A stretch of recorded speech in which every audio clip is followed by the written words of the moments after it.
আমরা যে চ্যাপ্টারটা পড়তেছি বইটার নাম তো আপনারা জানেন, সুন্নাহর কর্তৃত্ব মর্যাদা, দলিল হিসাবে সুন্নাহর গ্রহণযোগ্যতা। অরিজিনাল বইটা, ইংলিশ বইটার নাম হচ্ছে the authority and the importance of the সুন্নাহ, জামালউদ্দিন জারাবজুর লেখা বই। আর এই বইয়ের নাম আমি যেটা বললাম সেটা, হালাকাটার নাম আমরা দিছি সুন্নাহর কর্তৃত্ব গুরুত্ব, মর্যাদা না দিয়ে আমরা গুরুত্ব কথাটা চুজ করছি হালাকার জন্য আর কি। তো এখানে তৃতীয় অধ্যায়তে আসি আমরা, সেটা হচ্ছে যে রাসূল সাল্লাল্লাহু সাল্লামের ভূমিকা সমূহ।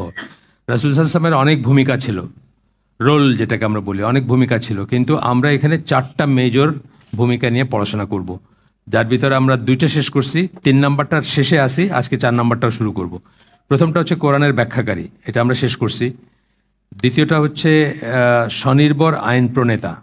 স্বনির্ভর আইন প্রণেতার কথাটা মানে হচ্ছে ইন্ডিপেন্ডেন্ট অফ কোরআন। কোরআনে যা আছে সেগুলো তো অবশ্যই উনি আমাদের কাছে কনভে করছেন, কিন্তু তার বাইরেও ওনার নিজস্ব একটা অথরিটি ছিল আইন প্রণয়ন করার। উনি যদি কিছু অর্ডার দিয়ে থাকেন আমাদের সেটা ফরজ, উনি যদি কোনো নিষেধ করে থাকেন কিছু আমাদের সেটা হারাম। এই বোধটা ভিতরে থাকাটা খুব ইম্পর্ট্যান্ট। এটা না থাকার জন্য আমরা অনেক সময় রসুল যেটা বলছেন ওটাকে ডাউন প্লে করি, বা ওটাকে আমরা ছোট করে দেখি এবং ওটাকে পাত্তা দিই না। এবং ফর এক্সাম্পল দাড়ি রাখা, অধিকাংশ মানুষের কাছে আপনি শুনবেন যে দাড়ি রাখা তো সুন্নাহ, এটা না রাখলেও চলে, বা রাখলে ভালো না রাখলেও চলে। এই বোধটার থেকে বাইরে হয়ে আসতে হবে যে সুন্নাহ আপনার জন্য ফরজ হইতে পারে, ওয়াজিব হইতে পারে, মুস্তাহাব হইতে পারে, মুবাহ হইতে পারে, যে কোনো কিছু হইতে পারে, ডিপেন্ডিং অন সুন্নাহটা কী এবং কী বলছেন আল্লাহ রসুল সাল্লাল্লাহু আলাইহি সাল্লাম। তো কোরআনের 4টা রোল আবার পড়ি, 4টা ভূমিকা। কোরআনের ব্যাখ্যাকারী, স্বনির্ভর আইন প্রণেতা, নিখুঁত উদাহরণ, এইটাতে আমরা আসি এখন। এটা আমরা কিছুটুকু পড়ছি, বাকিটা আজকে পড়ব। এবং যার আনুগত্য করতে হবে এমন ব্যক্তি, এই প্রত্যেকটাতে আমাদের ভেজাল আছে, প্রত্যেকটাতে আমাদের ভেজাল আছে, মানে আমাদের ধারণায় ভুল আছে, যে জন্য আমরা অনেকেই বিচ্যুত হই এতে থেকে, বা অনেক ডেভিয়েন্ট সেক্টের উৎপত্তি হয়েছে যারা এই জিনিসগুলো বুঝতে ভুল করছে। যেমন ধরেন নিখুঁত উদাহরণ, এই উদাহরণটাও কিন্তু ইমানের শর্ত। আল্লাহ রসুল সাল্লাল্লাহু আলাইহি ওয়াসাল্লামকে রোল মডেল মনে করবো, এটা কিন্তু ইমানের শর্ত। কারণ যে আয়াতটাতে সূরা আযাবের 21 নম্বর আয়াতে আল্লাহ এই কথাগুলো বলছেন, সেখানে বলছেন যে যারা আল্লাহ এবং আখিরাতে আশা রাখে, আল্লাহ এবং আখিরাতে আশা রাখে, এই কথাটা মানে কি? তার মানে যারা ইমানদার। আল্লাহ এবং আখিরাতে যে আশা রাখে না সে তো ইমানদার না, সে তো কাফের। যে আল্লাহর সাথে দেখা হবে এটা বিশ্বাস করে না, অথবা আখিরাতে তার পাওয়ার বা হারানোর কিছু আছে এটাও যে মনে রাখে না বা মনে করে না, বিশ্বাস করে না, সে তো কাফের। তাইলে এটা ইমানের শর্ত যখন এটা বলছেন। আমরা এটা পড়ছি আগে, আবারও পড়বো, আমরা একটু দেখব। আর লাস্টটা হচ্ছে যার আনুগত্য করতে হবে এমন এক ব্যক্তি, যার আনুগত্য অবশ্যই করতে হবে আমাদের। আনুগত্য বলতে যেখানে উনি আনুগত্যের করার মতো কথা বলছেন সেখানে আনুগত্য করতে হবে। আবার সেই কথাটা আসতেছে যে ডু নটস যখন বলছেন, ডু বললে এটা করতে হবে, ডু নট বললে এটাকে বাদ দিতে হবে বা বেঁচে থাকতে হবে। তো যাই হোক, তো আমরা লাস্ট যেখানে শেষ করছি তারপরে থেকে একটু পড়ব। 3 নম্বরটাতে আমরা ছিলাম, রাসূলের আনুগত্য করতে হবে, এটা ছিলাম। এখন এখানে অনেক ধরনের লজিক বা অনেক ধরনের কথাবার্তা হয়ে গেছে আগে, তারপরে শেষ 2টা আয়াত আমি পড়ি। কেন রাসূলের আনুগত্য না, রাসূলকে রোল মডেল মনে করতে হবে, রাসূলকে আদর্শ মনে করতে হবে, প্যারাডাইম মনে করতে হবে, সেটা আমরা পড়ে আসছি, অনেক কিছুই পড়ছি। কিন্তু একদম শেষের দিকে একটা আয়াত পড়ি, 2টা আয়াত, এটা এখানে পড়ছিলাম গতদিন। এই শেষ 2টা আয়াত পড়ে তারপরে আমরা আজকে যেটুকু বাকি আছে সেটুকু পড়ব। সেটা হচ্ছে যে নিশ্চয়ই আপনি সরল পথের উপর অবস্থিত রাসূলদের অন্তর্গত। সূরা ইয়াসিন 3-4 নম্বর আয়াত। এখানে সিরাতিন মুস্তাকিমিন মানে যেই ইসে আছে আর কি, কেস সাইন আলা বলাতে, আগে আলা বলছেন, উপরে আসেন আপনি, সিরাতিন মুস্তাকিমিন। তো আল্লাহ সার্টিফাই করতেছেন যে আল্লাহ রসুল সিরাতুল মুস্তাকিমের উপর আসেন। এটা একটা রিজন যে আমরা, অনেক রিজনের ভিতরে এটাও একটা রিজন যে আমরা তাকে রোল মডেল হিসাবে নিব, আদর্শ হিসাবে নিব। আমরা যদি সিরাতুল মুস্তাকিমের উপর থাকতে চাই তাহলে তাকে আমাদের আদর্শ হিসাবে নেব। আরেকটা আয়াত আসতেছে সূরা নামল 27 নম্বর সূরা 79 নম্বর আয়াত, যেখানে আল্লাহ বলতেছেন সুতরাং আল্লাহর উপর আপনার আস্থা ও নির্ভরতা স্থাপন করুন। এটা রাসূলকে বলতেছেন। নিশ্চয়ই আপনি স্পষ্ট সত্যের উপর রয়েছেন, আপনি সত্যের উপর আছেন। এই আগের অনেক কথার সাথে এই কথাগুলো অ্যাড করে, মানে এই কারণে আমরা তাকে রোল মডেল মনে করব, তাকে আমাদের আদর্শ মনে করব। আমি বলছিলাম যে আপনাদেরকে, যারা আগের থেকে হালাকাটা শোনেন, যে আমি একটা লেখায় হাত দিয়েছিলাম, শেষ হয় না লেখাটা, দ্য লস্ট ব্যাটল লেখাটার নাম, মানে হেরে যাওয়া যুদ্ধ, যে যুদ্ধ করার আগেই আমরা হেরে গেছি, সেটাতে আমি বলছিলাম যে আমরা এই যে কাফেরদের এগেনস্টে কত কিছু বলি, মানে কাফেরদেরকে আমরা ফেসবুকে এবং কি বলে ইউটিউবে মাইরে ফেলতেছি, সব সব কাফের সাফ মায়ের ফেসবুক যোদ্ধা যেটা। অথচ আমরা নিজের বুকে হাত রেখে বলতে আমি বলতেছি নিজের ভিতরে তাকাই যদি আমরা দেখি, তাহলে আমরা দেখব যে আমরা আসলে খুব দুই একটা মানে হয়তো সালাতের ইমামটা হয়তো চিন্তা করি যে আল্লাহ রসুলের মতো হইলে খুব ভালো হতো এই পর্যন্ত, বা মসজিদের খতিব বা এই ধরনের। কিন্তু আরও যে মানে জীবনে কত রকম আছে, সম্পর্ক আছে আমাদের, লিডারশিপ বলেন, মিলিটারি জেনারেল বলেন, বা বিজনেস পার্টনার বলেন, মেয়ের জামাই বলেন, ফ্রেন্ড বলেন, এই সমস্ত কিছুতে কি আমরা রাসূলকে রোল মডেল মনে করি না? আমরা আপনাদের ড্রেসের দিকে তাকিয়ে দেখেন, আপনারা করেন না। এখানে যারা আছেন তো এখানে তো মানে বেটার প্র্যাকটিসিং মুসলিমের একটা আছেন, সমষ্টি আছেন, তারপরে আপনার নিজেদের দিকে তাকিয়ে দেখেন, আপনারা সেটা করেন না। তো রোল মডেল মনে করা মানে সব কিছুতে যদি রোল মডেল মনে করতাম তাহলে একটা কথা ছিল। কিন্তু আমরা যেহেতু শয়নে স্বপনে, নিদ্রায় জাগরণে, চিন্তায় চেতনায় কাফেরদের মতো হইতে চাই, ইউরোপিয়ানদের মতো হইতে চাই, আমেরিকানদের মতো হইতে চাই, বা ওয়েস্টার্ন ওয়ার্ল্ডের যারা মানে ওদেরকে আমরা সুপিরিয়র মনে করি, এই যুদ্ধে আপনি কোনোদিন জিতবেন না। এই কথাটা আমি বলছিলাম আগের দিন, যে আপনি যদি আপনি মাইক টাইসনের মতো হইতে চান, বক্সার হইতে চান, আপনি তার একটা পোস্টার লাগায় রাখছেন, আপনি বড় জোর 2 নম্বর মাইক টাইসন হইতে পারেন, মাইক টাইসনকে আপনি জয় করতে পারবেন না, কারণ সে তো আপনার আরাধ্য, তাই সে আপনার স্বপ্ন, তাই সে আপনার রোল মডেল। তো আপনার রোল মডেল যদি কাফেররা হয়, আপনি কাফের সাথে কোনোদিন কোনো যুদ্ধে কোনো আপনি উতরাইবেন না। দেখেন আপনি কিভাবে মানুষ, এই তো 2 দিন আগেও বোধহয় মারা গেছে, ওই ভূমধ্যসাগরে মরতেছে, বসনিয়ার জঙ্গলের ঠান্ডায় মরতেছে, মানে ইউরোপে স্বর্গ, মানে জান্নাত পৃথিবীতে নাইমে আসছে হচ্ছে ইউরোপে, যে কোনো মূল্যে যে কোনো ইউরোপে যাওয়ার জন্য মানুষ অস্থির।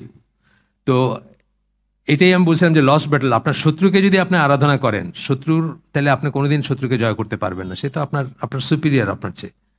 কিন্তু দেয়ার ওয়ার রিজনস যে আসলে রসুলকে রোল মডেল যদি মনে করতেন আপনি, তাহলে আপনি দেখতেন যে আপনি আল্লাহ কর্তৃক সার্টিফাইড শ্রেষ্ঠ উম্মা। আল্লাহ আপনাকে বলছেন যে কুনতুম খায়রা উম্মাতিন, এই সূরা আল ইমরানের আয়াত, আপনাকে বলতেছেন শ্রেষ্ঠ মানুষের ভিতর থেকে বের করে নিয়ে আসা শ্রেষ্ঠই আপনি, মানে শ্রেষ্ঠ জনগোষ্ঠী, জনসমষ্টি। আপনি যদি সেটাই বিশ্বাস করতেন তাহলে এবং আপনি যদি রাসূলকে রোল মডেল মনে করতেন, তাহলে কিন্তু আপনি দেখতেন আপনি শ্রেষ্ঠ। কিন্তু এখন আপনি অলওয়েজ মানে ওই আন্ডারডগ যেটাকে বলে, ওটা হয়ে বসে আছেন সব দিক দিয়ে। তো এই জন্য আপনি কোনোদিন তাদের সাথে কোনো যুদ্ধে পারবেন না, আগে ওইখানে যাইতে হবে, তারপরে পারবেন। আর ফেসবুক যুদ্ধ দেওয়া হবে না। আচ্ছা, এখানে তারপরে বলতেছেন যারা নবীর উদাহরণ অবহেলা করেন তাদের মধ্যে এমন অনেক লোকও থাকেন যারা দাবি করেন যে তাদের আল্লাহর উপর প্রবল আস্থা রয়েছে। যারা নবীর সুন্নাকে বা নবীর উদাহরণকে অবহেলা করেন, ফর এক্সাম্পল নবী না করছেন কাফের দেশে থাকতে, আপনি কাফের দেশে থাকতেছেন আর বলতেছেন এখানে ইসলাম বেশি বেটার পালন করা যায়। মানে কথার একটা উদাহরণ দিলাম জাস্ট। নবী গান শুনতে না করছেন, আপনি বলছেন গানের মাধ্যমে অনেক দাওয়াত দেওয়া যায়, নাসিদের মাধ্যমে, গানের মাধ্যমে, গজলের মাধ্যমে, সামি ইউসুফ হয়ে অনেক দাওয়াত দেওয়া যায়, অনেক মানুষের কাছে পৌঁছানো যায়। আপনি বলতেছেন তো, মুসলমানরাই বলতেছে। তাদের মধ্যে এমন অনেক লোক আছেন বা লোক থাকেন যারা দাবি করেন যে তাদের আল্লাহর উপর প্রবল আস্থা রয়েছে, তারা অনেক আস্থা রয়েছে আল্লাহর উপর, এটা বলেন। এইসব কাজগুলো করেও বলেন যে ঠিকই আছেন তারা। তো এখানে শাওকানির একটা আসতেছে। শাওকানি একজন ইয়েমেন বংশোদ্ভূত স্কলার, অরিজিনাল উনি শিয়া ছিলেন, হুতি যে জনগোষ্ঠীটা আছে, জায়েদি শিয়া ছিলেন আর কি। তার থেকে উনি কনভার্ট করে মানে চেঞ্জ হয়ে আহলে সুন্নাত জামার ইহান বড় একজন আলেম ছিলেন। 1800 সামথিংয়ে ওনার জন্ম, গত মানে 1900 না 1800 আর কি, ধরেন এখন থেকে 150 বছর আগে বা এরকম কিছু হবেন। এক্স্যাক্ট সালটা আমার মনে নেই, 1800 সামথিং। তো ওনার কাজের ভিতর বড় কাজ হচ্ছে ফাথুল কাদের, একটা তফসির গ্রন্থ আছে, মানে যেটা সবসময় আসবে। তো শাওকানি বলতেছেন এইখানে এই সূরা আহজাবের যে 21 নম্বর আয়াত, যে আয়াতটা নিয়ে এটা পুরাটা আর কি, মানে এই অংশটাই যে আয়াতটা নিখুঁত উদাহরণের, আপনাদের জন্য একবার পড়ে দিতে পারি আমি আয়াতটা, একটু দাঁড়ান।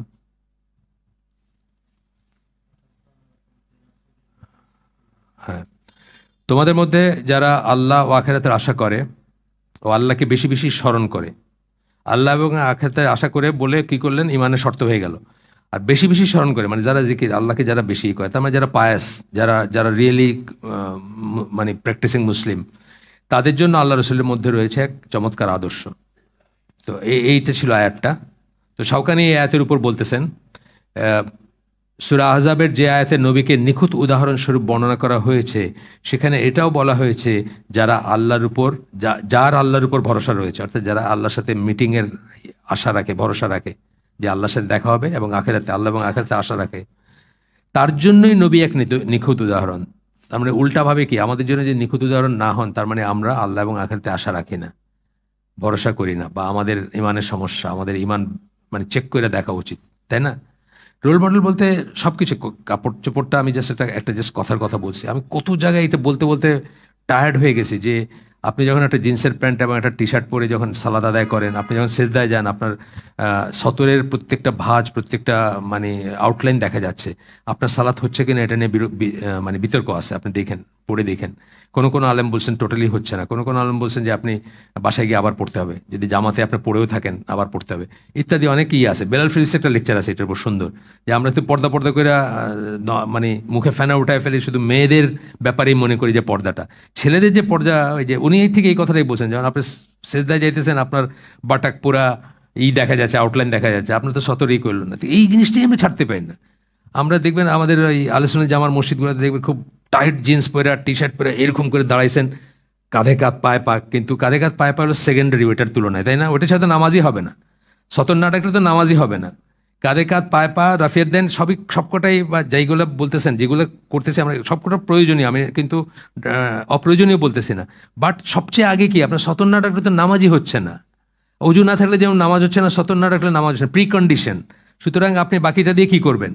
তো দেখবেন যে প্রায়ই দেখা যায়, বিশেষ করে আমাদের এই আকীদা সম্পন্ন মানুষের ভিতরে এটা খুব বেশি দেখি আমি। আলামিন মসজিদ অথবা এই ধরনের যে সমস্ত মসজিদগুলা ধরেন একদম হার্ডকোর আহলে সুন্নাত জামার বা আহলে হাদিসের ইসে চলে, সেগুলোতে আমি দেখি যে দাড়িবিহীন মানুষের সংখ্যা সবচেয়ে বেশি।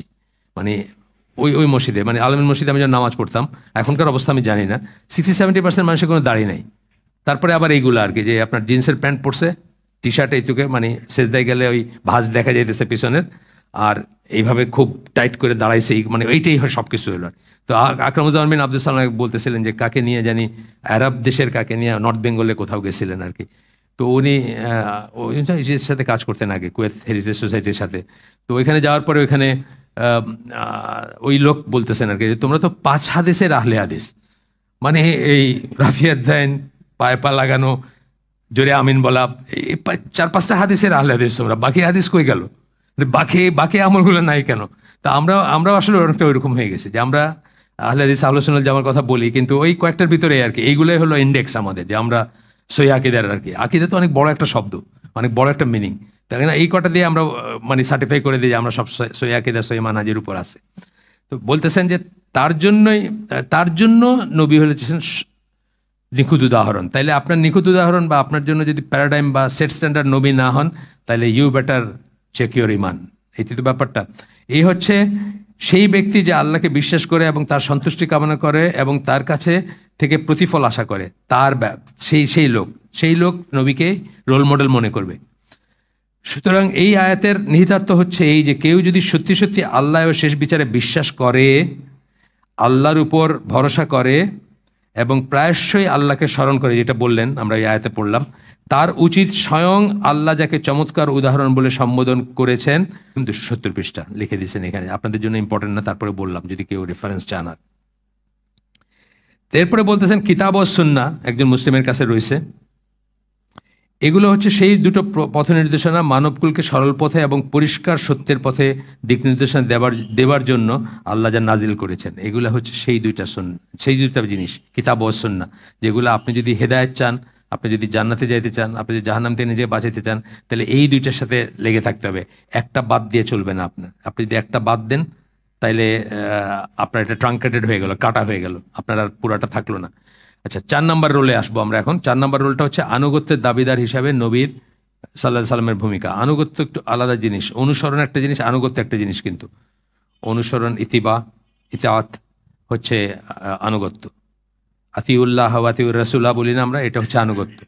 আর একটা জায়গায় একটা অনেক সময় ব্যবহার হয়, কিন্তু একটু তখন এখন এখানে প্রথমে সূরা নিসার 64 নম্বর আয়াত কোট করতেছেন, যেখানে বলতেছেন আমরা কখনোই এমন কোনো রসুল প্রেরণ করিনি আগের রসুলদের কথা বলতেছেন, আমাদের নবীর আগের রসুল আছেন না 1,00,000+ কাউকে, মানে এমন কোনো রসুল পাঠায় নাই নবী রসুল মিলায় 1,00,000+, যে রসুল হয়তো সবাই না, যাই হোক এখানে রসুল কথাটা বলা হয়েছে,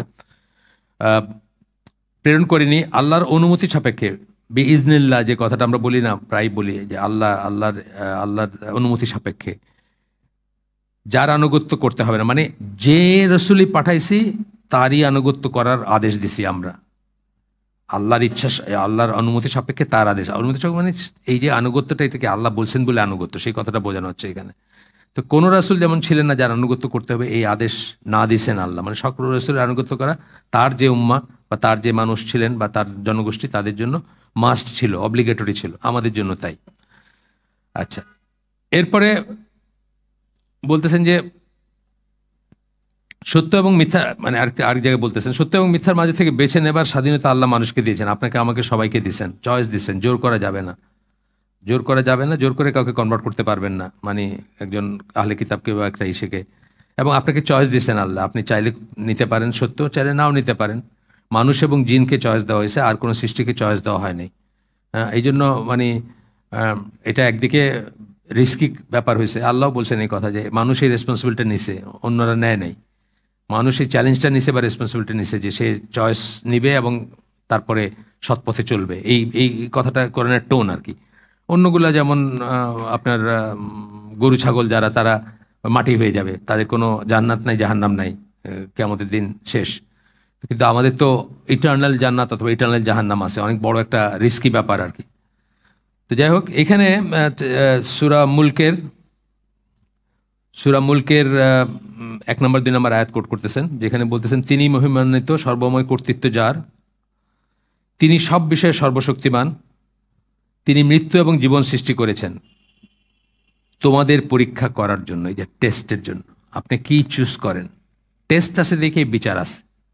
এটা কিন্তু একটা বোধ, এটা বোঝ একটা, এটা কিন্তু মুসলমানদের ভিতরে বিভ্রান্তি আছে মুসলমানদের ভিতরে, বিভ্রান্তি আছে যে আসলে কি আমাদের চয়েস আছে, আমাদের বোধহয় কোনো চয়েসে নেই। এখানে দুটো জিনিস বলি আমরা, একটা বলি ফ্যাটালিজম বলি একটা কথা, মানে আমাদের কোনো চয়েসই নেই, সব কিছু একদম আল্লাহ ঠিক করে দিয়েছেন। এটা কি, এটাকে নাম আছে, এটার নাম কি বলে, এদেরকে জবরিয়া বলে।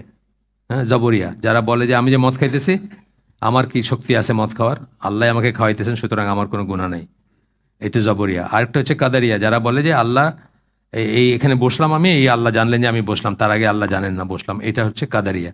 আমরা আহলে সুন্নাত জামার আকীদা হচ্ছে মাঝখানে, যে আমরা অ্যান্ড বলি, অর বলি না, আল্লাহ জানেন এবং আমার চয়েস আছে, দুইটাই। আল্লাহ জানেন আমি আজকে এখানে বসবো, আমাকে সৃষ্টি করার বা জগৎ সৃষ্টি করার 50,000 বছর আগে আল্লাহ জানেন যে আমি এখানে আজকে বসে হালাকা করব, জানেন। কিন্তু আমি যে হালাকায় আসবো এটা আমার চয়েস ছিল, যেহেতু পাস্ট প্রেজেন্ট ফিউচার একসাথে জানেন, সেই জন্য আল্লাহ জানেন। এটা একটু গন্ডগোলের কনসেপ্ট, কারণ আমরা তো, আমাদের কাছে আগে পরে উপর নিচ এই জিনিসগুলো আছে, আল্লাহর কাছে তো এগুলো নাই, আগে এবং পরে নাই, উপর এবং নিচ নাই, সেই জন্য একটু আলাদা। তখন বলতেছেন আমাদের মধ্যে কে উত্তম কর্ম করে, এই পরীক্ষা করার জন্য আল্লাহ মৃত্যু এবং জীবন সৃষ্টি করছেন। কে কে এটাতে উতরায়, সেই জন্য তিনি পরাক্রমশালী, ক্ষমাশীল। এটা সূরা মুলকের আয়াত। তারা তার কিতাব অনুসরণ করছে কিনা, আল্লাহ আমাদের পরীক্ষা করতেছেন, আমরা কিতাব অনুযায়ী জীবনযাপন করতেছে কিনা। একইভাবে তিনি পরীক্ষা করে দেখছেন তারা তার নবীর সুন্নাহ অনুসরণ করে কিনা, নবীর সুন্নাহ অনুসরণ করি কিনা, সেটাও আমাদের চয়েস দেওয়া হয়েছে, এবং সেটা আল্লাহ দেখতেছেন আমরা করতেছে কিনা, এবং তা মেনে চলে কিনা, নবীর সুন্নাহটা আমরা মেনে চলতেছে কিনা, বা নবী যা বলছেন সেগুলা মেনে চলতেছে কিনা। তারা বিশ্বাসী, এটা কেবল তাদের জিহ্বা দ্বারা দাবি করাটা পর্যাপ্ত নয়, মুখে বলে ফেললাম। হ্যাঁ, আমরা কি জানি ইমানের ডেফিনেশন আহলে সুন্নাত জামার মতে কি, অন্তরে বিশ্বাস, মুখে ঘোষণা, কর্মে বাস্তবায়ন করা বা সেই অনুযায়ী কাজ করা। তাইলে কাজটা কেটে ফেললে আপনার কিন্তু ইমান নাই, কাজটা কেটে ফেললে ইমান নাই। তো এটা খুব ইম্পর্ট্যান্ট একটা পয়েন্ট। তো জিহ্বা দ্বারা দাবি করাটা পর্যাপ্ত না। এরপরে এখানে সূরা আনকাবুত 2 নম্বর 3 নম্বর আয়াত কোট করতেছেন, বলতেছেন মানুষ কি মনে করে যে আমরা ঈমান এনেছি, এটা ইনভার্টেড কমার ভিতরে, এই কথা বললেই তাদেরকে পরীক্ষা না করে অব্যাহতি দেওয়া হবে। আপনি বললেন বিশ্বাস করি, বাস হয়ে গেল না। মানে ফরজ ওয়াজিব আমল যেগুলো আল্লাহ বলছেন করতে, এগুলো তো মানে মাস্ট, অব্লিগেটরি। এর বাইরে কত টেস্ট আছে, আপনাকে আল্লাহ, আজকেই পড়তেছিলাম আজকে না কালকে পড়তেছিলাম মনে, এর বাইরে আল্লাহ, এটা হচ্ছে দাঁড়ান কোন সূরা, সূরা ফাজর, সূরা ফাজর, যাকে আল্লাহ নিয়ামত দিছেন সে অহংকার করে এবং মনে করে যে আমি আল্লাহর চোজেন। যেন অনেক বিলিয়নের বানাইছেন তাকে, সে চোজেন। তাই তো এলন মাস্ক হলো আল্লাহর চোজেন, তাই না? বিলিয়নের হলে যদি চোজেন হইতো তাহলে এলন মাস্ক আল্লাহর চোজেন। যাকে আল্লাহ গরিব মনে করে মনে বানাইছেন, সে মনে করে যে আল্লাহ আমাকে হেয় করলেন মানুষের কাছে, আমাকে ছোট করছেন মানুষের কাছে। এটা দিয়ে বিচার হবে না, এটা দিয়ে ব্যাপার না, এটা দিয়েই না। যাই হোক, তো এই সমস্ত টেস্টগুলোর ভিতর দিয়ে যাইতে হবে আপনার। আমি তো মনে করি বেশি সম্পদের টেস্টটা কম সম্পদের টেস্টের চেয়ে মানে ডিফিকাল্ট। কম সম্পদের টেস্ট আপনার লায়াবিলিটি অনেক কম, রেসপন্সিবিলিটি অনেক কম, আপনি বেঁচে গেলেন কোনো মতে, আমার নাই আমি দিব কই থেকে। কিন্তু বেশি সম্পদের টেস্টটা অনেক ডিফিকাল্ট। বেশি সম্পদের টেস্টটা দেখবেন, আপনি খেয়াল করেন একটু, বেশি সম্পদের টেস্টটা ফেল করাটা খুব লাইকলি, কিন্তু কম সম্পদের টেস্টটা কম, আপনার কম। আপনি 1 টাকা দিয়েছেন, ছেড়ে একটা নোট পকেট থেকে বাইর করে মসজিদের এসে দিয়ে দিয়েছেন, বা শেষ, আপনার কাছে আসেই 2টা, একটা দিয়ে দিয়েছেন। কিন্তু আরেকজনের কাছে বিলিয়ন মিলিয়নে বসে আছে, সে জীবনে 1 পয়সা দেয় নাই, অথবা দিলেও 100 টাকা দিছে, 500 টাকা দিছে। আপনার 1 টাকা আর ওর 500 টাকা 100 টাকা কি সেম জিনিস নাকি? সুতরাং পর্যাপ্ততার টেস্টটা আরো বেশি ডিফিকাল্ট। এটা এটা এটা স্কলাররা বলেন, বা আপনি দেখবেন অনেক লিটারেচারে আসছে এটা। কিন্তু হালে এমন অনেক মানুষ পাওয়া যাবে যারা দাবি করেন যে তারা কোরআন এবং সুন্নাহ অনুসরণ করছেন, মানে যারা দাবি করেন যে তারা কোরআন অনুসরণ করছেন এবং সুন্নাহ অনুসরণ করার প্রয়োজন তাদের নেই, এরকম মানুষ পাওয়া যাবে। মানে যেটা নিয়ে আমরা এই বইটা অল অ্যাবাউট, যেটা আর কি, কোরআনে আমরা কোরআন মানতেছি কিন্তু সুন্নাহ মানার মানে দরকার নেই আমাদের, এরকম মানুষ পাওয়া যাবে না। এইটা নিয়ে তো বইটা পড়া হচ্ছে এখানে। এই বইটা পড়ার একটা রিজন হচ্ছে যে কোরআনিয়ানরা যে কথাগুলো বলে সেই কথাগুলোর আনসারগুলো আমাদের মাথায় থাকা উচিত। তো অনেক মানুষ পাওয়া যাবে যারা বলবে যে আপনার কোরআন তো মানতেছি, কোরআন অনুসরণ করতেছি, সুন্নাহ মানার দরকার নেই। বুঝে হোক না বুঝে হোক বলবে। আমরাও কিন্তু বড় হয়েছি এটা মনে করি, আমরা বড় হয়েছি এটা মনে করি যে ফরজ হচ্ছে যা কোরআনে বলা হয়েছে, বা আল্লাহ যেটা বলছেন, রসুল যেটা বলছেন, এটা হচ্ছে মানে সুন্নাহ, এবং এটা রিকমেন্ডেড, করলে খুব ভালো, না করলে কোনো গুণা নেই। যে কনসেপ্ট থেকে বাংলাদেশে মানুষ দাঁড়িয়ে রাখে না, যে কনসেপ্ট থেকে বাংলাদেশের মানুষ আরও অনেক কিছু করে না, মনে করে যে আল্লাহ রসুল বলছেন এটা না করলে চলবে আর এরকম। তো অথচ যে কোনো ব্যক্তির জন্য ইমানের পূর্ব শর্ত হচ্ছে এই যে সে কোরআন ও সুন্নাহ দুটোই অনুসরণ করবে। এই পুরো বইটা আমরা এটা নিয়ে পড়তেছি, এবং না এক এক জায়গায় এক একটা দলিল দিচ্ছি আমরা। আসেন একটা দলিল দেখি আমরা, সূরা আলে ইমরান 32 নম্বর আয়াত। এটা খুব ইম্পর্ট্যান্ট আয়াত। এখানে আল্লাহর কথা এবং রসুলের কথা আলাদা করে বলা হয়েছে, মানে আল্লাহ এবং রসুল দুইটা উল্লেখ করা হয়েছে। এটা বলা হয় না যে আল্লাহ যা বলছেন রসুল যদি সেটা বলেন তাহলে সেটা মানো, এইভাবে বলা হয় নাই। বলছে যে আল্লাহ এবং রসুলের আনুগত্য করতে বলা হয়েছে। বলুন, আল্লাহর আনুগত্য করো এবং রসুলের আনুগত্য করো, আল্লাহর আনুগত্য করো এবং রসুলের আনুগত্য করো। আর তোমরা যদি মুখ ফিরিয়ে নাও তবে জেনে রাখো নিশ্চয়ই আল্লাহ অবিশ্বাসীদেরকে ভালোবাসেন। একদম কাফের কথাটা ইউজ করছেন আল্লাহ। আল্লাহ কাফেরদেরকে ভালোবাসেন না। তার মানে দুইটার থেকেই মুখ ফিরে না, অথবা যে কোনো একটার থেকে মুখ ফিরে নিলেও কিন্তু আপনি কাফের, এটা আল্লাহ বলতেছেন। এখানে আন্ডারলাইন করে দিয়েছেন এই বইতে। এই আয়াতে যারা আল্লাহ তার রসুলের দিক থেকে মুখ ফিরিয়ে নেয় তাদেরকে প্রকারান্তরে অবিশ্বাসী বা কাফের বলা হচ্ছে। ইবনে কাসির বলেন, এরপরে ইবনে কাসিরের আসতেছে, উনি কি বলতেছেন, এই আয়াত প্রমাণ করে যে এমন যে কেউ যে কিনা রসুলের সাথে ভিন্ন মত পোষণ করে এবং তার সুন্নাহ অনুসরণ করতে অস্বীকার করে সে কাফির হয়ে যায়। ইট ইজ আন্ডারস্ট্যান্ডিং, ক্লাসিক্যাল স্কলারদের আন্ডারস্ট্যান্ডিং। এটা ইবনে কাসির অনেক বড় একজন স্কলার ছিলেন, তার তাফসীর সম্বন্ধে সবাই জানেন। এটা ছিল তাদের আন্ডারস্ট্যান্ডিং। আমরা আস্তে আস্তে এটাকে লাইট করতে করতে করতে এমন একটা জায়গায় আসছি যে ইটস নট ইম্পর্ট্যান্ট, আমরা সেইটা করি। এবং এটা তো বলছি আগে যে সুন্নাহকে যদি অস্বীকার করতে পারি, যে মনে যদি করি যে সুন্নাহটা ইম্পর্ট্যান্ট না বা পালন করতে হবে না, আমরা দুনিয়ার সব কাজ করতে পারবো। গান শোনা, প্রেম করা, টেলিফোনে দোস্তানের সাথে কথা বলা, কাফেটেরিয়াতে বসা নির্জন কোণে কথা বলা, সবই করতে পারবেন। কোরআনে নিষেধ করা আছে নাকি? কোরআনে নিষেধ করা আছে না? নিষেধ নাই তো কোরআন। তো যাই হোক, এইটা খুব ভয়ঙ্কর একটা কথা না, কাফের হয়ে যায়। এটা কিন্তু এই জন্যই আমাদের আর দুইবার চিন্তা করা উচিত, বা আমাদের ভাই বোন বা আমাদের নিজেদের ভিতরে যদি এরকম কোরআনিয়ন বা কোরআন অনলি মার্কা থাকেন কেউ, তাদেরকে এইগুলোর কাছাকাছি নিয়ে আসা উচিত, এগুলো করা উচিত, মানে জানানো উচিত। তো বলতেছেন যে আল্লাহ রসুলকে অনুসরণ করা ছাড়া আল্লাহর নিকটবর্তী হওয়ার এবং তার অনুগ্রহ লাভ করার আসলে কোনো উপায় নেই, নিকটবর্তী না হলে কোনো উপায় নেই বলে 31 নম্বর আয়াতটা তার পরে কোট করতেছেন। এই দুইটা আয়াত একসাথে পড়বেন, যখন কোরআনের তফসির নিয়ে বসবেন কেউ বা কোরআন পড়তে বসবেন, 31-32 দুইটা একসাথে পড়বেন। দুইটা কিন্তু একটা প্যাকেজ, দুইটা একসাথে পড়লে আপনার ইটা ক্লিয়ার হবে। 31 নম্বরে বলতেছেন, বলুন তোমরা যদি সত্যি আল্লাহকে ভালোবাসো। দেখেন, আল্লাহকে ভালোবাসার ম্যানিফেস্টেশন কি? আপনি ক্লেম করলেন আমি আল্লাহকে ভালোবাসি, আমি আল্লাহকে মানি, আল্লাহ সব কথা আমার শিরোধার্য বা ইত্যাদি যাই বললেন। যদি সত্যি আল্লাহকে ভালোবাসো তাহলে আমাকে অনুসরণ করো। কাকে? রাসূলকে অনুসরণ করো। আল্লাহ কিন্তু কন্ডিশন দিয়ে দিলেন বা ম্যানিফেস্টেশনেরই দিলেন। ভালোবাসা প্রমাণ হচ্ছে রাসূলকে অনুসরণ করা। যে করে সে ভালোবাসে, যে করে না সে ভালোবাসে না, মানে অন্য সাইড থেকে যদি বলে না। এবং আল্লাহ তোমার, তাহলে কি হবে? দুইটা জিনিস হবে। আল্লাহ আপনাদেরকে ভালোবাসবেন, আল্লাহ তোমাদেরকে ভালোবাসবেন এবং তোমাদের গুনাহসমূহ ক্ষমা করে দিবেন। তাহলে চিন্তা করেন, এই দুইটা হলে আপনার কিছু দরকার নেই। আল্লাহ আপনাকে ভালোবাসেন এবং আপনার গুনাহ ক্ষমা করে দিয়েছেন। আপনার কিন্তু আখিরাত কেন্দ্রিক কোনো কিছুর আর দরকার নেই, শেষ। এই দুইটা যদি আপনি এস্টাবলিশ করতে পারেন, আর এস্টাবলিশ করার শর্ত কি? রাসূলকে অনুসরণ করা। এবং সেটা কিসের ম্যানিফেস্টেশন? আল্লাহকে যে ভালোবাসেন সেটার ম্যানিফেস্টেশন হচ্ছে এটা। এই আয়াতটা এবং এর আগের আয়াতটা, মানে ওইখানে উল্টা সিকোয়েন্সে দিয়েছেন, মানে এখানে যেভাবে আলোচনা করছেন সেটার খাতিরে। কিন্তু আপনারা পড়লে ওয়ান আফটার অ্যানাদার পড়বেন, মানে 31 আগে পড়বেন, পরে 32 পড়বেন। অনেক জায়গাতে এই আয়াতগুলো আসে। আমি দেখছি দুই একটা জায়গায় তারা একটা কোট করছেন আর একটা করেন নাই। যেমন এই যে ইমান বিনষ্টকারী বিষয়ের একটা লেখা আমরা পড়ে থাকি, ওইখানে 31টা কোট করছেন, 32টা করেন নাই। ওইখানে এটা করা উচিত ছিল আমি মনে করি। যাই হোক, এরপরে আরেকখানে আল্লাহ বলতেছেন, যেটা আমরা পড়ে আসছি, অনেকবার পড়ে আসছি, আবার পড়তেছি, সূরা নিসার 80 নম্বর আয়াত, যেটাতে আল্লাহ বলছেন যে রাসূলের আনুগত্য করলো সে তো আল্লাহরই আনুগত্য করলো। এটা একজনের বেলায় বলা হয়েছে। যত ইসলামী লিটারেচার আছে দুনিয়া সব ঘাটে দেখেন, এই কথাটা শুধু একজনের বেলায় বলা হয়েছে, যে রাসূলের আনুগত্য ইজ ইকুয়াল টু আল্লাহর আনুগত্য। যে রাসূলকে মানলো সে আল্লাহকে মানলো। এবং এই অথরিটি কেবল একজনেরই ছিল। বানু কুরাইজার ওই ওই ওই অভিযানের সময়, মানে বানু কুরাইজা না পৌঁছায় আসর পড়বা না, এই কথা বলার দুই রকম মিনিং বুঝছেন সাহাবীরা দুই রকম মিনিং বুঝছিলেন। একদল বুঝছিলেন বানু কুরাইজা গিয়ে আসর পড়তে হবে, যত রাইতি হোক বা সূর্যাস্ত হইলেও। আরেকজন বুঝছেন কি, আরেকদল বলছেন যে না, মানে তাড়াহুড়ো করে যাওয়া যেন ওইখানে গিয়ে পড়তে পারো, কিন্তু নামাজ সময় মতোই পড়তে হবে, ওয়াক্ত মতোই পড়তে হবে। কিন্তু আল্লাহ রসুল কিন্তু যারা ওই প্রথম মতটা বললাম তাদেরকে তিরস্কার করেন নাই বা বলেন নাই যে তোমাদের নামাজ হানে রিপিট করো। কেন? এই অথরিটিতে একমাত্র তারই আছে, যে তার মুখ দিয়ে বাইরে নামাজ পড়ছেন, এটা একটা তাকদা দেওয়ার জন্য বলছিলেন। কিন্তু সাহাবীরা ভুল বুঝছেন, কিন্তু তার আনুগত্য করছেন।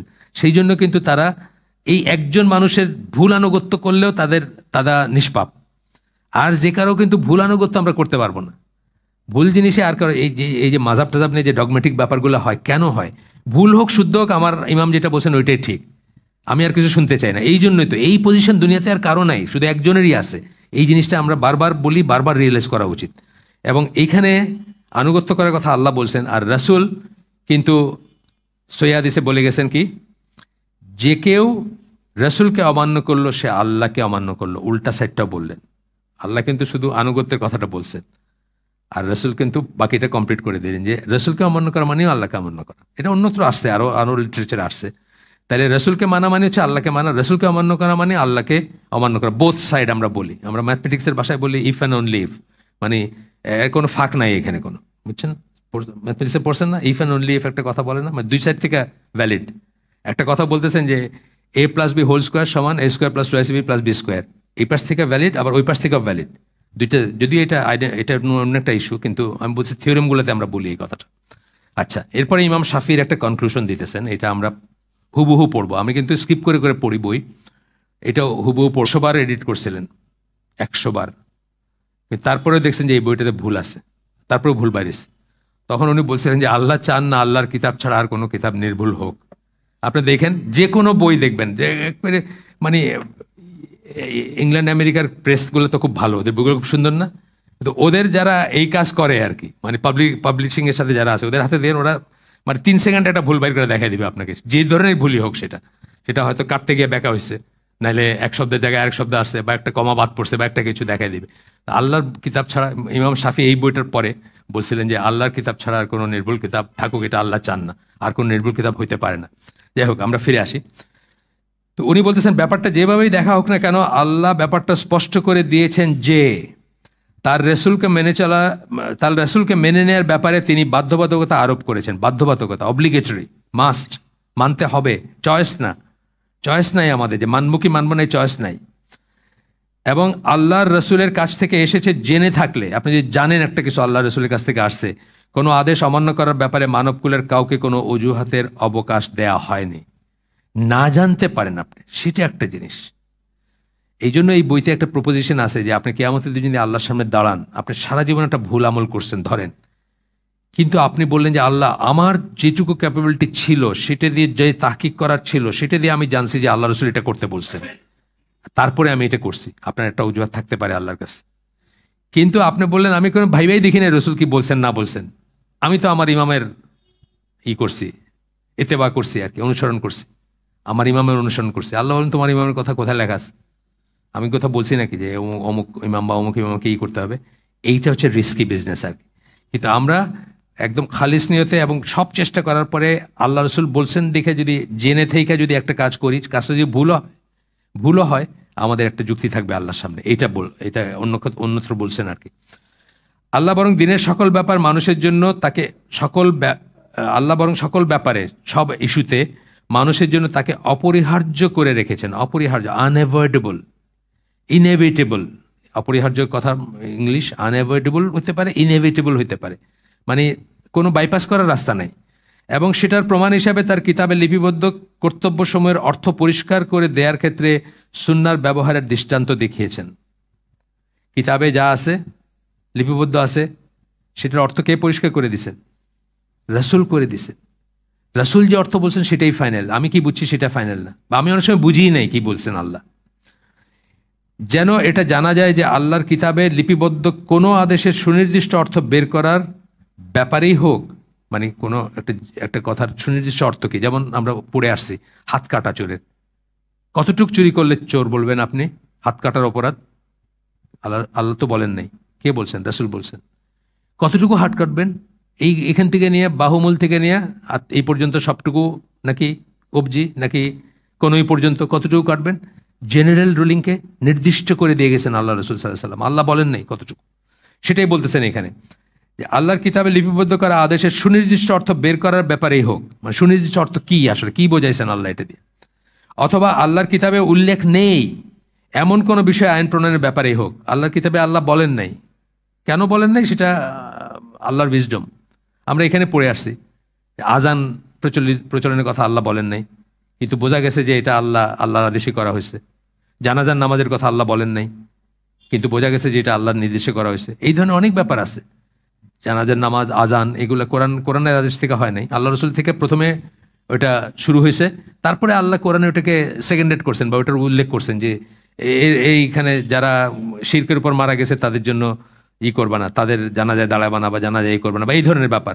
মানে অথবা আজানের কথাও বলছেন যে আজান শুনলে তারা করে, বিদ্রোপ করে কাফেররা, এরকম একটা আয়াত আছে কোরআনে, হাসি ঠাট্টা করে বা বিদ্রোপ করে তারা। কিন্তু আজান যে এই যে প্রচলন হইলো, এটা তো রসুলের কথাই হয়েছে, এটা আল্লাহর কথা মানে কোরআনের কথা হয় নাই। আল্লাহর কথাই অবশ্যই ওই, কিন্তু কোরআনের থেকে না। আল্লাহর কিতাবে উল্লেখ নেই এমন কোনো বিষয়ের আইন প্রণয়নের ব্যাপারই হোক, আবার ডোমেস্টিকেটেড গাধা খাওয়া হারাম, এটা আইন প্রণয়ন, এটা আল্লাহর কিতাবে আল্লাহ বলেন নাই, এটা আইন প্রণয়ন।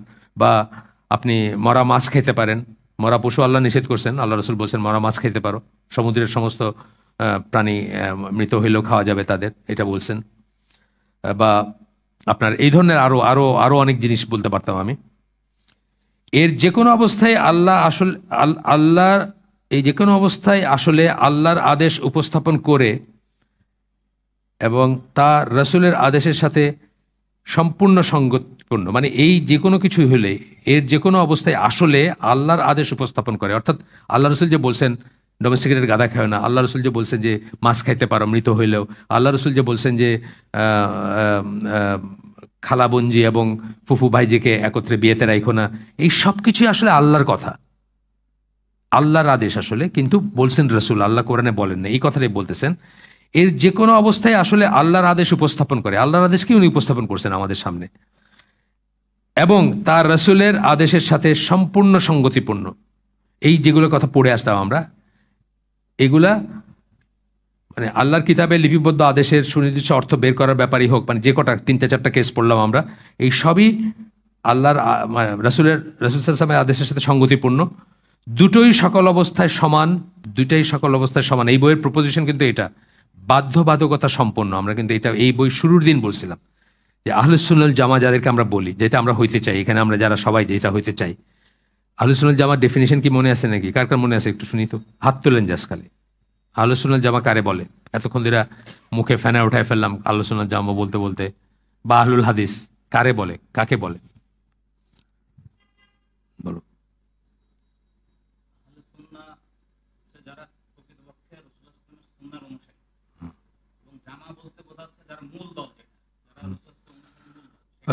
মানে মোটামুটি হয়েছে, তবে একদম পিন পয়েন্ট জিনিসটা হচ্ছে যে আল্লাহ এবং আল্লাহ রসুলের সাহাবীরা, আল্লাহ রসুল এবং আল্লাহ রসুলের সাহাবীরা যে পথ এবং আকিদা মানহাজের উপর ছিলেন, সেই পথ এর উপর যারা থাকবে কিয়ামত পর্যন্ত, তাদেরকে আমরা বেশ কয়েকটা নামে ডাকি। আহলুস সুন্নাহ ওয়াল জামা, আহলুল হাদিস, আহলুল আসার, তাইফা মানসুরা, ফিরকাতুন নাজিয়া। এই সব কটা কথার একটা মানে যে আল্লাহ রসুল এবং তার সাহাবীরা যে পথের উপর ছিলেন, সেই পথের উপর কিয়ামত পর্যন্ত যারা থাকবেন তারা। এই কথা বারবার আসতেছে, এই জন্য আমি জিজ্ঞেস করে নিলাম একবার যে আমাদের যেন কোনো না হয়। তো সেখানে আমরা কি পড়ছি শুরুতেই, কিন্তু এই বই যেদিন শুরু করি সেদিন কি বলছি যে লেজিসলেশন যেটাকে বলে, আইন প্রণয়নের ব্যাপারে কোনটা হালাল কোনটা হারাম, কোনটা জায়েজ কোনটা না জায়েজ, এই ব্যাপারে কোরআন এবং সুন্নাহ একই হরিজন্টাল অ্যাক্সিসে থাকে, একই সমান মর্যাদার। একটার এগেনস্টে আটটাকে দাঁড় করানো যাবে না। কিন্তু সোয়াবের ব্যাপারে, আপনার ইবাদত হিসাবে বা মর্যাদার ব্যাপারে, মিরাকল হিসাবে, মিরাকল মানে অলৌকিক বা এইসব, এইখানে কোরআন এবং সুন্নাহ ভার্টিক্যাল অ্যাক্সিসে, আগে কোরআন পরে সুন্নাহ। কিন্তু লেজিসলেশনের ব্যাপারে সেম। এই জন্য কোরআনে যেটা আছে সেটা যেরকম ফরজ, রসুল যেটাকে আদেশ করছেন সেটা সেরকম ফরজ। কোরআনে যেটা নিষেধ করছে সেটা যেরকম হারাম, রসুল যেটাকে নিষেধ করছেন সেটা সেরকম হারাম। লেজিসলেশনের ব্যাপারে এইটাই আমরা কিন্তু এই বইটার প্রপোজিশনটা হচ্ছে এটা, যে দলিল হিসাবে সুন্নাহর গ্রহণযোগ্যতা, তাই না? সুন্নাহর কর্তৃত্ব মর্যাদা, এই যে মর্যাদাটা সুন্নাহর। কিন্তু ইবাদতের জিনিস হিসাবে আমরা বলি না যে হাদিস পড়লে হাদিসের প্রত্যেকটা হরফের জন্য আপনি সওয়াব পাবেন, এটা কিন্তু আমরা কখনো বলি না। হ্যাঁ, জ্ঞান অর্জনের থাকবে আপনার, কোরআনের বেলায় বলি। বা হাদিস নিয়ে তো আমরা তাহকিক করি, কোরআন নিয়ে কি করি নাকি যে এইটা কি সহি নাকি, ওটা কি সহি নাকি, আমরা কি করি? কোরআন ওয়ান্স আমাদের কাছে আসে, আমরা কি একটা শব্দ নিয়ে কোনো তাহকিক করি নাকি যে এই শব্দটাকে এটা হইতো না ওইটা হইতো? বরং যারা করছে তারা ধ্বংস হয়ে গেছে, তাদেরকে মানে কেউ অ্যাকনোলেজ করে নাই। একটা হারাকাত চেঞ্জ করতে চাইছিল মুতাজিলারা, সেটা পর্যন্ত সমস্ত আলেমরা মানে একসাথে রিজেক্ট করছেন, বড় বড় আলেমরা। তারা চাইছিল শুধু একটা হরকত চেঞ্জ করা, আল্লাহকে আল্লাহ লিখতে চাইছেন। তাদের মাথায় একটা জিনিস ধরে না, সেই জন্য তারা এটা চেঞ্জ করতে চাইছিল। তো কিন্তু হাদিসের বেলাতে এটা বৈধ, আপনি তাহকিক করবেন এই হাদিসটা সহি কিনা, এই হাদিসটার সূত্রটা, এই চেইনটা কেমন, মতন কেমন, এটার ইসনাদ কেমন, সনদ কেমন, আপনি সবই করতে পারেন। তো মর্যাদার ব্যাপারে আলাদা, কিন্তু লেজিসলেশনের ব্যাপারে তারা সমান। এটা আমরা কিন্তু প্রথম দিন শুরু করতে বলছিলাম এখানে। আচ্ছা, এবার আমরা উপসংহার, এই ভূমিকা সমূহ সম্বন্ধে যা পড়লাম সেটার একটা সামারি করব। বেশ কয়েকদিন ধরে পড়ছি তো আমরা, আপনার কিছুটা ভুলে যেতে পারেন, কিছুটা চলে। যে পূর্ববর্তী অধ্যায় নবীর সুন্নাহর কর্তৃত্ব গুরুত্ব সুনির্দিষ্টভাবে প্রতিষ্ঠিত করে, আগে আমরা পড়ে আসি, এই অধ্যায় না, এই অধ্যায় কিন্তু ভূমিকাগুলা। কোরআনের এমন আয়াত ও হাদিস উপস্থাপন করা হয়েছে, আমরা অনেক আয়াত এবং অনেক হাদিস কিন্তু আমরা উপস্থাপন করছি এখানে। মানে আল্লাহ ওই যে সূরা নিসার 59 নম্বর আয়াতটা থেকে শুরু করে, যেখানে বলছেন আতিউল্লাহ আতিউর রাসূলা, এরকম অনেক আয়াত পড়ে আসছে আমরা, হাদিসের অনেক লিটারেচার পড়ে আসছে, সেগুলো আমরা এস্টাবলিশ করছি। কিন্তু এখানে আমরা রোল নিয়ে কথা বলতেছিলাম, ভূমিকা নিয়ে কথা বলতেছিলাম, সেগুলো এস্টাবলিশ করে আসছি আমরা আগে, এখন রোল নিয়ে কথা বলতেছিলাম। ইসলামের জন্য সুন্নাহ একটা অপরিহার্য বিষয় এবং তা ইসলামী আইনের একটা উৎস। সত্যি বলতে কি সুন্নাহ ছাড়া কোনো প্রকৃত ইসলাম নেই, এটা হচ্ছে কনক্লুশনে বলতেছেন। সুন্নাহ ছাড়া কোনো ইসলাম নেই, নো সুন্নাহ নো ইসলাম। আপনি সালাত, আপনি হজ, জাকাত, জিহাদ, যে কোনো কিছু, আমাদের ভিতর এত মারামারি কাটাকাটির হচ্ছে যে আমরা কখনো রুটে ফিরে গিয়ে দেখি না যে কোনটা ঠিক কোনটা ঠিক না। ইভেন আমাদের দেশেও ধরেন, এই যে আমাদের দেশে কত রকম ওরে, কালকে দেখলাম কে জানি কার মুখে প্রস্রাব করতে চাইছেন, দেখলাম কোনো আলেমের মুখে। আচ্ছা, যাই হোক, আমি খেয়াল করি নাই, ডিটেলস আমি জানি না। এই সব শেষ হয়ে যেত যদি সবাই একদম এক জায়গায় বসে বলতেন যে আসেন আমরা খুলি, আমরা হাদিস খুলে বসি, এই রাসূল কি বলছেন, সব কিছু আমরা ওইখানে বিচার আল্লাহ এবং আল্লাহ রাসূলের কাছে নিয়ে যেতে বলছেন না? তোমরা যদি কোনো বিষয়, ওই সূরা নিসার 59 নম্বর আয়াত, তোমরা যদি কোনো বিষয়ে যদি তোমরা মতবিরোধ থাকে তাহলে আল্লাহ এবং আল্লাহ রসুলের কাছে নিয়ে যাও। আসেন কোরআন এবং হাদিসটা খুলে বসি। এবং হ্যাঁ, এখানে আবার একটা ব্যাপার আছে যেটা আকরামুজ্জামান বিন আব্দুল সালাম বলেন যে হাদিস তো সহি, কিন্তু এটার হচ্ছে জাল, মানে ব্যাখ্যা হচ্ছে জাল। সে ব্যাখ্যাটাও আমরা নিব ওনাদের কাছ থেকে, যারা আমাদের ছিলেন, সালাফ ছিলেন, তাদের ব্যাখ্যা। তারা কি বুঝছেন, তাহলে তো লেটা চুকে যেত না। সেটা করবেন না। সেটা করলে কিন্তু সব কিছু খুব ইজি হয়ে যেত। এইটাই বলতেছেন যে সত্যি বলতে কি সুন্নাহ ছাড়া কোনো প্রকৃত ইসলামই নাই। তাইলে যে কেউ যদি যে কোনো ডিসপুটকে আমরা ওইখানে নিয়ে গেলে কিন্তু আমরা বুঝতাম যে এটা ঠিক কিনা, তাই না? ধরেন এই যে আয়াতটার কথা বলতেছি, সূরা নিসার 59 নম্বর আয়াত, এটা হচ্ছে মাযহাবের এগেনস্টে সবচেয়ে স্ট্রং দলিল, মাযহাব মানার এগেনস্টে বা মাযহাবের গোলামির এগেনস্টে সবচেয়ে স্ট্রং দলিল এটা। অথচ এইটার উপরে এইটাকে দলিল বানায় বই লেখা হয়েছে মাযহাব কিও কেন, মানে মাযহাব যে মানবেন আপনি সেটা কেন হয়েছে এটা? কারণ এইটা ঠিক আছে, আয়াতটা ঠিক আছে, কিন্তু এই আয়াতটার পটভূমিটা কি, এটা সম্বন্ধে রাসূল কি বলছেন, রাসূল কিভাবে ওই মানে প্রবলেমটা সলিউশন করছেন, এইটা জানলেই কিন্তু আমরা বুঝতাম যে এটা কোনটা ঠিক। এটাতে আপনি জানেন তো ঘটনাটা বলছিলাম আগে, এখানে একজন সাহাবীর আন্ডারে একটা দলকে কোনো একটা মানে মিশনে পাঠাইছিলেন আল্লাহ রসুল। ওনার সাথে ওনার অধীনস্থদের বনিবনা হয় নাই কোনো কারণে। উনি ওদেরকে মানে কাঠ জড়ো করতে বলছেন, জড়ো করে আগুন দিতে বলছেন, তারা আগুন দিয়েছেন, তারপরে ঝাঁপ দিতে বলছেন এখানে। ওনারা সেটাও মনে করছেন যে, অনেকেই মনে করছেন এটাও শিরোধার্য, কারণ আমিরের কথা মানতে হয়। এটা তো ইসলামে আমিরের পজিশন তো খুব অন্যরকম, স্পেশালি যখন কোনো একটা যুদ্ধে বা ইসে পাঠাইছেন, এক্সপেডিশনে পাঠাইছেন বা কোনো একটা মিশনে। একজন ইয়াং সাহাবী বলছেন যে না, আমার মনে হচ্ছে এখানে কোনো একটা ভুল হয়েছে, চলো আমরা এটা রাসূলের কাছে নিয়ে যাই, আল্লাহ রসুল কি বলেন। সেই উপলক্ষে এই আয়াতটা নাজিল হয়েছে যে যদি তোমরা ডিসপিউট করো, মানে আল্লাহ রসুলের সাথে আনুগত্য যেভাবে শিরোধার্য, ওই সেন্সে শিরোধার্য না। আমির ভুল করতে পারেন, এই স্কোপটা আছে, কারণ আমির ডিভাইনলি প্রোটেক্টেড না।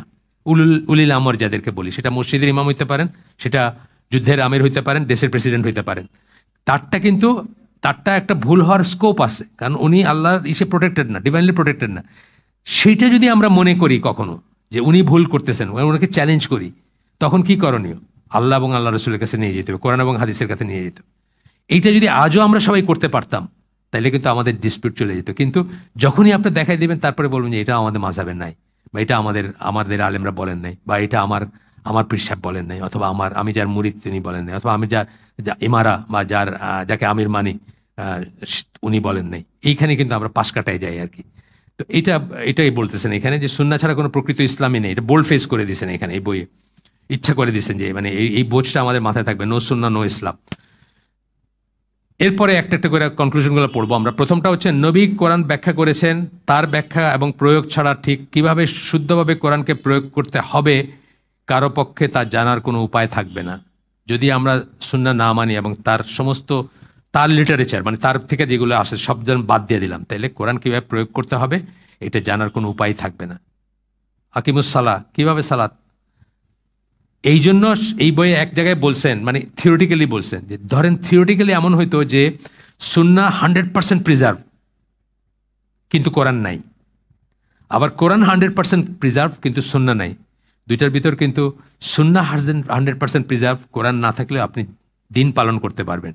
কারণ সুন্নায় আসবে আল্লাহ রসুল এই সূরা দিয়া নামাজ শুরু করতেন, প্রথম রাকাতে এই সূরা পড়ছেন, বা প্রথমে এই সূরা ফাতিহা, তারপর একটা সূরা মিলাইতেন। সব বর্ণনাগুলো আসবে না? সব বর্ণনা আসবে, আপনি কিন্তু দিনের সমস্ত খুঁটিনাটি পালন করতে পারবেন। কিন্তু শুধু কোরআন আছে, সুন্নাহ নাই, 100 বছর চলে গেল, আপনার বাবারা মরে গেছে, আপনি মরে গেছেন, আর কেউ জানবে না নামাজ কেমনে পড়তে হবে, ঠিক না? এইটা বুঝতে হবে যে এটা কত ইম্পর্টেন্ট জিনিস। আচ্ছা আসেন, অন্য কথা বলতে গেলে আল্লাহ কোরআন নাজিল করেছেন, কিন্তু সেটা এমনভাবে নাজিল করেছেন যাতে কখনোই সেটাকে নবীর সুন্নাহ থেকে বিচ্ছিন্ন করা না যায়। এইভাবেই নাজিল করছেন। দিন পালন করতে হলে বিচ্ছিন্ন করতে পারবেন না। আর সেরকমটা করার যে কোনো রকম প্রচেষ্টায় পরিণতি ভয়াবহ করুন। যে সেটা করবে তার এইটা ভয়াবহ এবং করুন। আপনারা জানেন আজকের যারা খ্রিস্টান আছে তারা কিন্তু তাদের দিন হারায় ফেলছে, তারা অলমোস্ট জানেই না তাদের দিন কি। মেইন রিজন হচ্ছে তাদের নবীর সুন্নাহ তারা প্রিজার্ভ করে নাই, বদারও করে নাই। এখন according to Luke, according to Matthew, according to Mark, according to John, কে কি বলছে ওইটাই পাবেন বাইবেলে, নবীর সুন্নাহ নাই। কিন্তু এরপরে বলতেছেন, এরপরের কনক্লুশন, এরপরের পয়েন্টটা, এটাও বোল্ড ফেজ, কোরআন এবং হাদিস দ্বারা এটা প্রমাণ করা হয়েছে যে, আমরা আগের থেকে এই পর্যন্ত যা পড়ছি, নবী সাল্লাল্লাহু আলাইহি সাল্লাম ছিলেন আইনের এক স্বনির্ভর উৎস। ইন্ডিপেন্ডেন্ট অফ দ্য কোরআন, এটা মনে রাখবেন সবসময়। এমনিতে তো আইনের উৎসই ছিলেন, কোরআন কোথায় পাইছি আমরা? তার কাছ থেকেই তো পাইছি। কিন্তু ইন্ডিপেন্ডেন্ট অফ কোরআন, কোরআন যদি কোরআনের কথা যদি নাও হয়, নাও থাকে, তারপরে উনি একটা স্বনির্ভর উৎস, এটা মাথায় প্ল্যান করাটা খুব দরকারি। মুসলিমরা কোরআনকে মেনে চলতে যেরকম বাধ্য, ঠিক একইভাবে রাসূল সাল্লাল্লাহু আলাইহি ওয়াসাল্লামকে মেনে চলতেও তারা বাধ্য মাস্ট, এটা আমাদের জন্য অব্লিগেটরি, আমাদের জন্য এটা খুব ইম্পর্ট্যান্ট একটা বুঝ। কেননা দিন সংক্রান্ত তার কথা এবং কোরআন উভয়ের উৎসমূল হচ্ছেন আল্লাহ। দিন সম্বন্ধে যা বলছেন সব ওহীভিত্তিক, আমরা এটা তো পড়ে আসছি। ওহী কার কাছ থেকে আসছে? আল্লাহর কাছ থেকে। কিতাব ওয়াল হিকমা কোরআনের ভাষায়, কিতাব হচ্ছে কিতাব, হিকমা হচ্ছে সুন্নাহ, এটা আমরা পড়ে আসছি, এস্টাবলিশ করে আসছি। সো দুইটারই উৎস কি? ওয়াহি কার থেকে আসে? আল্লাহর কাছ থেকে আসে। এবং যে কেউ এসব মেনে আসলে আল্লাহরই ইবাদত করছে, যখনই সে সুন্নাহকে মানবে, আল্লাহ রাসূলের আদেশ মানবে, সে আসলে আল্লাহর ইবাদত করতেছে। সুতরাং কেউ যদি সঠিকভাবে আল্লাহর ইবাদত করতে চায়, এটা কি ইলেকশন? এটা কার কনস্টিটিউয়েন্সি? এটা ও, আচ্ছা। আমাদেরটা আবার হিরো, মানে ওই ওনার নাম কি, ফেরদৌস। আমি দেখলাম সেন্ট্রাল রোডে উনারই, মানে দেখা 10। আচ্ছা, সুতরাং কেউ যদি সঠিকভাবে আল্লাহর ইবাদত করতে চায়, তবে তাকে অবশ্যই নবীর কাছ থেকে আসা ব্যাপারগুলো অনুসরণ করতে হবে এবং মেনে চলতে হবে। কোরআনের সেই ব্যাপারগুলোর উৎস থাকুক বা না থাকুক, এটা পুরাটা বোল্ড করে দিছেন কনক্লুশনটা আর কি। কেউ যদি সঠিকভাবে আল্লাহর ইবাদত করতে চায়, আপনি আল্লাহর ইবাদত করতে চান, হ্যাঁ, আপনি বলতেছেন ইয়াকা না'বুদু ওয়া ইয়াকা নাস্তাইন, আপনি শুধু আল্লাহর ইবাদত করেন, তাহলে আপনাকে কি করতে হবে? অবশ্যই নবীর কাছ থেকে আসা ব্যাপারগুলো অনুসরণ করতে হবে। কিভাবে নামাজ পড়বেন, কিভাবে ইবাদতটা করবেন। এই জন্য আমরা কি দেখছি, মানে ইবাদত কবুলের শর্ত ইমানের পরে দুইটা, শুধু আল্লাহর জন্য হইতে হবে এবং আল্লাহ রাসূলের দেখায় দেওয়া পদ্ধতিতে হইতে হবে ইবাদত। কোরআনের সেই ব্যাপারগুলোর উৎস থাকুক আর না থাকুক, থাকলেও না থাকলেও। আচ্ছা, এরপরের পয়েন্টটা, নবী ছিলেন নিখুঁত উদাহরণ। সবকটা আমরা পড়ে আসছি, কিন্তু এখন জাস্ট চ্যাপ্টারটাকে সামারাইজ করতেছেন। নিখুঁত উদাহরণ, তিনি সিরাতুল মুস্তাকিম বা সরল পথের অনুসরণ করেছিলেন বা সরল পথের উপর ছিলেন। আর তাই কেউ যখন সেই পথ সম্বন্ধে জানতে চায়, আপনি খুঁজেন না ইহদিনাস সিরাতুল মুস্তাকিম, আপনি বলেন না? আপনি আল্লাহকে বলতেছেন আমাকে সরল পথ দেখো, তাহলে কি আপনি নবীর পথ দেখতে হবে? আপনি চাইতেছেন, আপনি যদি সিনসিয়ার হন আপনার চাওয়াতে, যেটা 17 বার আপনি বলেন আল্লাহকে যে আমাকে সরল পথ দেখাও, তাই যদি আপনার ঠিক হয়, কথাটা যদি আপনার ঠিক হয়, আপনি যদি সত্যবাদী হন, তাহলে কি করতে হবে? তাহলে আপনাকে উদাহরণ খোঁজ করবেন এবং কোথায় যাবেন? আপনি সুন্নাহর কাছে যাবেন। এটাই বলতেছেন, তিনি সিরাতুল মুস্তাকিম বা সরল পথের অনুসরণ করেছিলেন। আর তাই কেউ যখন সেই পথ সম্বন্ধে জানতে, আচ্ছা নামাজ কেমনে পড়তে বলছেন, আচ্ছা রোজা কেমনে রাখছেন, কখন ইফতার করছেন, কখন সেহরি কাট অফ করছেন, হ্যাঁ, কোন সময়টাকে সেহরি কাট অফের সময় মাপছেন, হজে বাহনে চড়ে তাওয়াফ করা যাবে কিনা, লাঠি দিয়া টাচ করা যাবে কিনা, মানে কত কিছু আছে না, মানে বর্ণনায় কত রকম জিনিস আসছে। কাছে না যাইতে পারলে কি করতে হবে, হজে আছে, রোজায় আছে, জাকাতে আছে, কাকে দেওয়া যাবে কাকে দেওয়া যাবে না, কিসের জাকাত দেওয়া যাবে কিসের জাকাত দেওয়া যাবে না, কিসের জাকাত দিতে হবে না হবে ইত্যাদি। এবং তার জন্য অবশ্য, আচ্ছা গেল, তার জীবনের সবচেয়ে শ্রেয় আর কোনো জীবনযাত্রা হতে পারে না। তার জীবনের ধরনের চেয়ে, মানে রাসূল সাল্লাল্লাহু আলাইহি ওয়াসাল্লামের জীবনের ধরন যেটা ছিল, তার চেয়ে শ্রেয় আর কোনো জীবনযাত্রা হতে পারে না, ওয়ে অফ লাইফ হতে পারে না। এটা কিন্তু ঈমান বিনষ্টকারী বিষয়। আমরা ঈমান বিনষ্টকারী বিষয় 12টার ভিতরে 4 নম্বর পয়েন্টটা হচ্ছে যে আল্লাহ রাসূল যা নিয়ে আসছিলেন, যে জীবন ব্যবস্থা নিয়ে আসছিলেন, কেউ যদি মনে করে যে ওর চেয়ে বেটার কোনো জীবন ব্যবস্থা আছে, সেটা কমিউনিজম, ক্যাপিটালিজম, ডেমোক্রেসি অথবা যা কিছু হইতে পারে, কেউ যদি মনে করছে বেটার অথবা ওটাকে রিপ্লেস করতে পারে, একটা হচ্ছে বেটার, একটা হচ্ছে এইটা সরায় নিয়ে এইটার জায়গায় ওইটা দিতে পারেন, এটা মনে করলে তার ঈমান নষ্ট হয়ে যাবে। ঈমান বিনষ্টকারী বিষয় একটা কিন্তু এটা আমাদের ভিতরে ঘরে ঘরে আমরা মনে করি যে ওয়েস্টার্ন মানে যে শাসন ব্যবস্থা, তাদের ডেমোক্রেসি, তাদের ক্যাপিটালিজম, তাদের সোশ্যালিজম, তাদের কমিউনিজম, এগুলো শ্রেয় আমরা মনে করি না। আমরা অনেকেই মনে করি কোরআন এখন আর কাজ করে না, সুন্নাহ এখন আর কাজ করে না। ওই প্রস্তর যুগের এই দিয়ে এখন বলে মানুষ এরকম উল্টো কি অদ্ভুত উটের পিঠে চলেছে স্বদেশ। আপনি ওই উল্টা একজন বলছেন, একজন উল্টা উটের পিঠে চড়াই দেওয়া যাবে না, মানে আপনি আবার অন্ধকার যুগে নিয়ে যেতে পারেন না। এখন ফতোয়া নিষিদ্ধ করছিলেন যেই বিচারপতি, উনি বলছিলেন আর অন্ধকার যুগে নিয়ে যাওয়া যাবে না, ফতোয়া নিষিদ্ধ করছিলেন না একজন বিচারপতি, জানেন তো আপনার। এরপরে বোধহয় ওটা পরে চেঞ্জ করা হয়েছে। হ্যাঁ, উনি উনি আমার মানে ভেরি আনফর্চুনেটলি উনি আমার নেইবার ছিলেন এবং আমার মুরব্বী ছিলেন। তখন উনি অ্যাডভোকেট ছিলেন, যা বিচারপতি হন নাই। আমার নেইবার ছিলেন এবং উনি খুব পায়াস একটা ফ্যামিলির, ওনার বাবা খুব পায়াস ছিলেন। ওনাদের মানে দেশের বাড়িতে আমি গেছি, মানে রাজশাহীতে ওনার বাড়ি, ওখানে গেছি আমি। তো যাই হোক, এটা কিন্তু অনেক মুসলিম মনে করে, এটা ওনার দোষ না। সেকুলার শিক্ষিত বা আমরা যারা স্কুল ইউনিভার্সিটিতে পড়ছি, আমাদের অনেক মুসলিম মনে করেন যে ঠিক আছে, কোরআন হাদিস ঠিক আছে মানবো, নামাজ রোজা তো সবই করতেছি, হজ করছি, জাকাত দিছি, রোজা রাখতেছি, বাট এই সমাজকে আবার ওইখানে ফিরে নেওয়া যাবে না, এটা তো ইম্পসিবল একটা ব্যাপার, অন্ধকার যুগে চলে যাব আমরা, এটা কিন্তু অনেকেই মনে করে। আমাদের দেশে তো বলেই, মানে প্রকাশ্যেই বলে আমাদের দেশে, আর মনের ভিতরে অনেকেরই আছে যে এটা আসলে কাজ করে না। তো এরপরে বলতেছেন তার জীবনযাত্রা, ওয়ে অফ লাইফ, তার চেয়ে শ্রেয় কোনো লাইফ হইতে পারে। এটা কিন্তু আকিদা পয়েন্ট, ইমান বিনষ্টকারী বিষয়। যদি আপনি মনে করেন যে আমেরিকানদের life, Canadian lifestyle, way of life এটা আমাদের চেয়ে শ্রেয় যদি মনে করেন, আপনার অজ্ঞতা থাকতে পারে, আপনি আমাদেরটা না জানতে পারেন, সেটা অন্য যে জানেন, পড়েন, পড়াশোনা করেন, কিন্তু আপনি যদি মনে করে নেন যে এটা শ্রেয়, তাহলে আপনার কিন্তু ইমান নষ্ট হয়ে যাবে, আপনার মুসলিম না, মুসলিম থাকবেন না। আচ্ছা, একজন মুসলিম যদি সঠিক উপায়ে নবীর অনুসরণ করে, তবে সে নিশ্চিত হতে পারে যে সে এমন এক আচরণ করছে যা আল্লাহ সন্তুষ্টি বয়ে আনে। আপনি যদি নবীর মতো করে জীবনযাপন করেন, তাহলে বুঝবেন যে আল্লাহর সন্তুষ্টি আছে যেটাতে, সেই লাইফটা আপনি লিড করতেছেন, এবং আল্লাহ তার ডিভাইন উইজডমে কিয়ামত পর্যন্ত বা আরও পরে পর্যন্ত, একদম শুরু থেকে শুরু, শেষ থেকে শেষ পর্যন্ত সব কিছু জেনে এটা আপনার জন্য নির্ধারণ করছেন। সুতরাং এইটাই সর্বশ্রেষ্ঠ, এটা আপনার ভিতরে থাকবে যদি আপনি সেভাবে বিশ্বাস করেন তাইলে, এবং আপনি তখন নবীর এটাই শ্রেষ্ঠ মনে করবেন এবং সেটাই আপনি ফলো করবেন। এরপরের এইটা কনক্লুশনের পয়েন্টটা হচ্ছে, কেউ কোরআন পড়তে পারে এবং তার কাছে সুন্দর লাগতে পারে। কাফেরদের অনেকের কাছে কোরআন সুন্দর লাগে, কিন্তু আপনি দেখেন ইউটিউব ভর্তি ভিডিও পাবেন, আপনি কান্দে দিতেছে, কোরআন এক কথা না বুঝেও কাঁদতেছে, পাবেন না? It doesn't mean anything. এটাতে কিন্তু জাহান্নাম থেকে মুক্তি হবে না। কেউ কোরআন পড়তে পারে এবং তার কাছে সুন্দর লাগতে পারে, কিন্তু তারপরে প্রশ্ন থেকে যায়, সে কি আসলে সেটাকে সঠিক পন্থায় বাস্তব রূপ দিতে চায়? সে কি আসলে সেটাকে করে নাকি, বাস্তব রূপ দিতে চায় কিনা? ধরেন কোরআনের one of the first translations ইংলিশে হচ্ছে A.J. আরবেরি। উনি তো কাফের, মুসলমান হয় নাই, উনি বাস্তব রূপ দিতে চান নাই, উনি হয়তো মানে একটা মানে সাহিত্যের কাজ করছেন আর কি, বা একটা আছে না, মানে একটা কাজ করছেন।